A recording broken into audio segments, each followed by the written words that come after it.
country, but really around the world. You can go around the world and find people who pass through the program here who you really left a strong stamp on, and they're kind of carrying forward what you taught them, what was taught to you by Mr. Newsom and Mr. Brown. And what's fun was good fun. I can remember, it hadn't been that long ago, the first time I went to Egypt to play jazz. And I thought, we're going to be really, felt good about this. And it turned out we played, I conducted the Smithsonian Orchestra, and we did the whatever was available. And I couldn't figure why we had to keep coming back, because they wouldn't let us leave. And I found out the tune that I thought was so hip was, what was the name of that?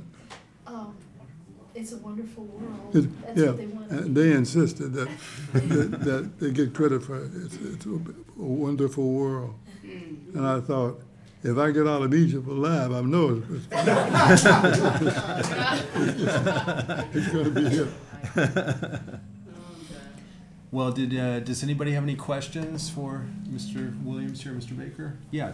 You know, I've been aware of a long time, many of us have, I'm sure, that the mystical story where Cannonball Adderley was at the front row table and heard Wes Montgomery and called Bill Grauer, and 2 records later was an incredible jazz guitar on Riverside Records. Mm-hmm. I just wondered if there's a magical backstory to that. I mean, Wes had recorded with the Master Sounds on Pacific Jazz. You know, he'd even done a session just now being issued with Quincy Jones for Epic Records. It's been delayed for a long time.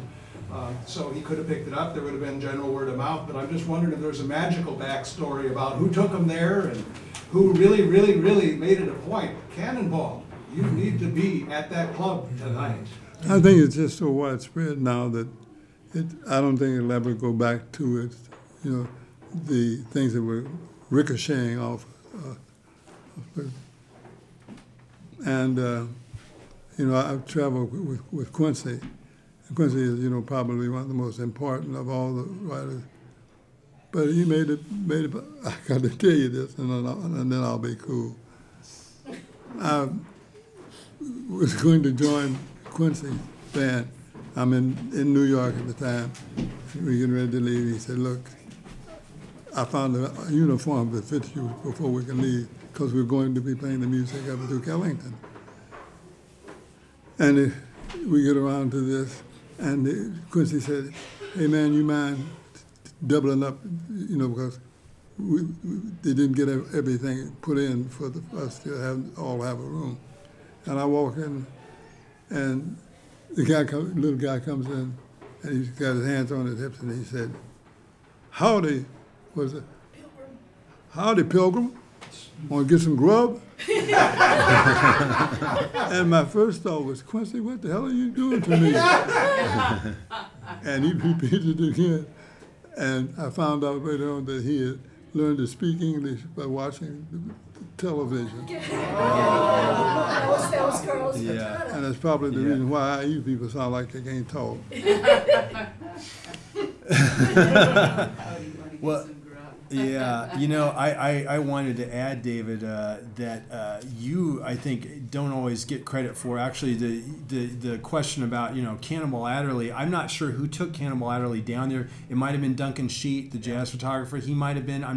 He was there. He had run out of film, so he didn't have any photos that night. But he didn't claim to be the transporter. Right, but somebody else had already taken somebody else to see Wes Montgomery with some results. And that was you. Took Gunther Scholler down there. I believe that preceded Cannonball's famous visit. You took Gunther Scholler, who was a up and coming at that time, very well-known conductor and kind of the godfather of the third stream movement, classical and jazz coming together.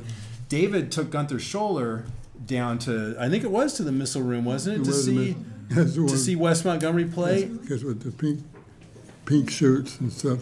At that time. Yeah, and because he had been so impressed by your big band. You were leading a big band at IU at the time, and Gunther loved your big band, and he wanted to know what else was around to see that was of musical worth, and so you took him to see Wes Montgomery, and he was so blown away by it, he wrote an article for a really great magazine. It was only around for a couple of years, called Jazz Review, but it was called A Jazz Renaissance in Indiana. You can still get it. Indiana Jazz, yeah. Renaissance. Indiana Renaissance. And Gunther Schuller was basically saying in this magazine, like, hey, there's something happening out there in Indianapolis, Indiana that we didn't even know about, and it's incredible. And the two things he cited were Wes and your big band.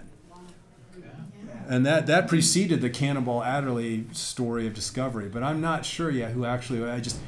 That's a story that certainly, and it's a true story. But I think it's. I don't want to see lost to the sands of time that David had already kind of like paved the way for that with by taking Gunther Schuller down there, and then that article appearing about Indiana. That was a pretty significant article.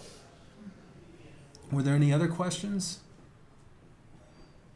Are we doing okay on time here? Are we a little over? Okay, all right. So I had a feeling we might be. So, well, thank you so much for coming to this. And again, I'd like to encourage you to check out the books in there. David's book about Indianapolis jazz musicians, and the book about David Baker that Monica Herzig helped put together. And stick around if you want to ask any more questions or just hang out and talk. And we've got a jam session going on. Is that going to be going on outside, Monica, or?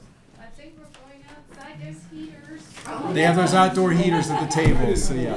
Well, Thank you so much. For just a quick moment, folks, while we're still assembled here, I'd like to formally thank our moderator for this evening from WFIU, David Brent Johnson. No,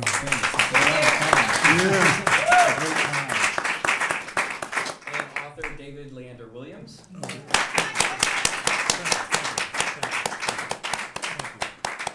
And again, distinguished professor of music from the Jacobs School of Music, David Baker.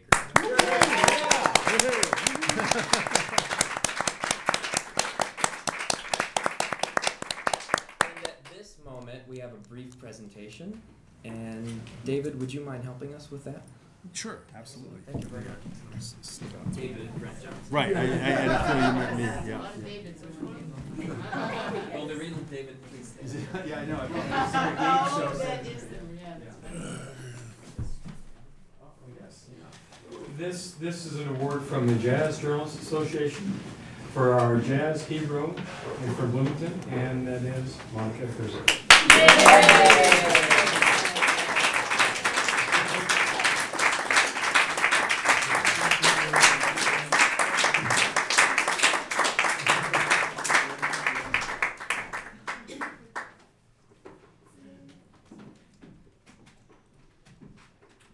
Just let's take a few more pictures, guys. So there is another. So how many members of the Jazz Journalists Association are there? Oh, like I said, there's another jazz hero in the room, Janice Stockhouse. Oh,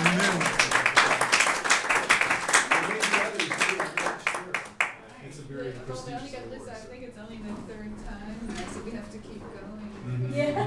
But thank you so much. Well, So now all of you who play instruments or not, come outside and jam and wiggle around the heaters and